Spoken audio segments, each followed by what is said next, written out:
Before machines took over, before hands fell still, there was this, a simple wheel, a wheel that spins, shapes, and remembers. He works in silence while the world rushes past.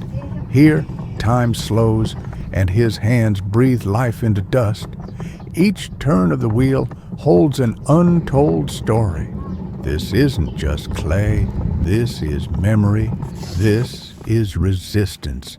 And still, the wheel spins. But for how long?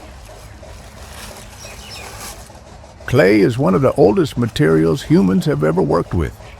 Before metal, before glass, there was clay. It is earth itself, shaped by water, hardened by fire. Ancient civilizations built their history in clay, molding their stories into pots, bowls, and sculptures.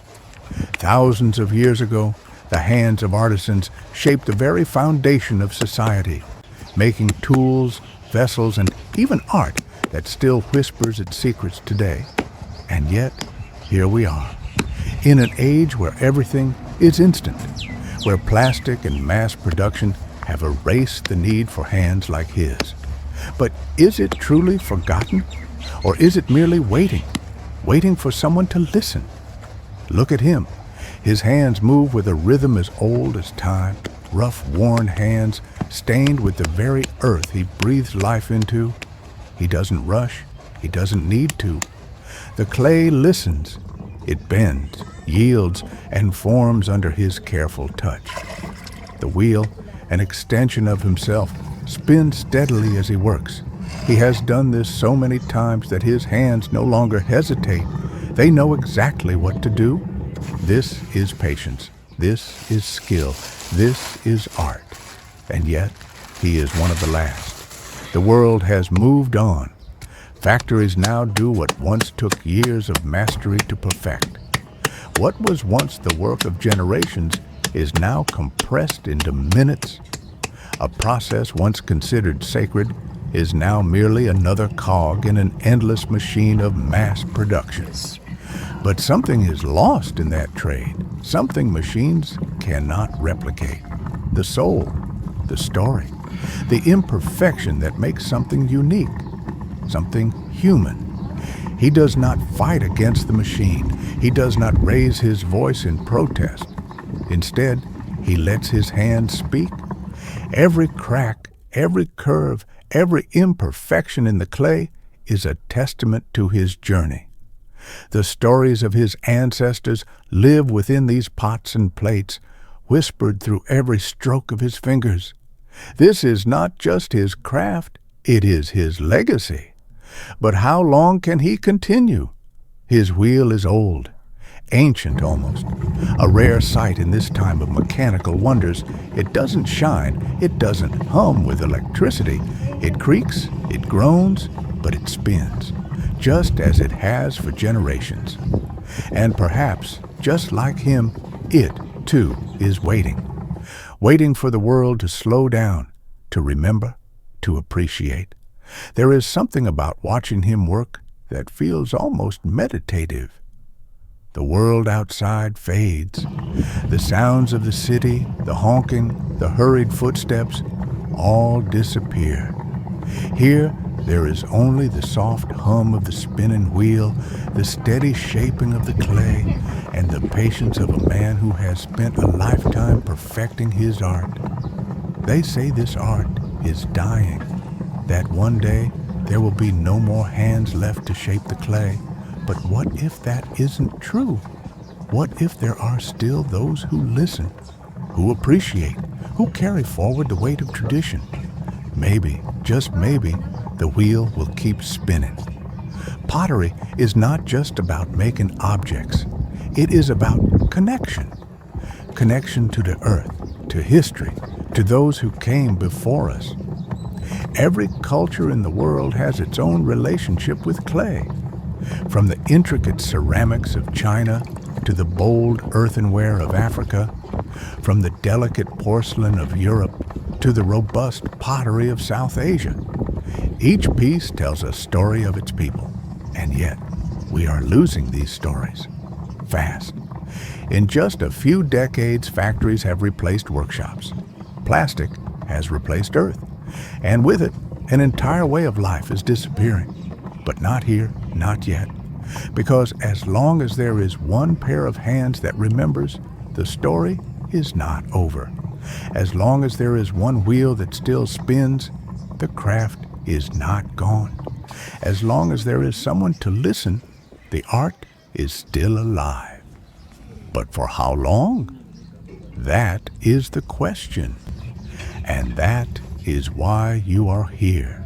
To witness, to understand, to remember. Because stories like his should not fade.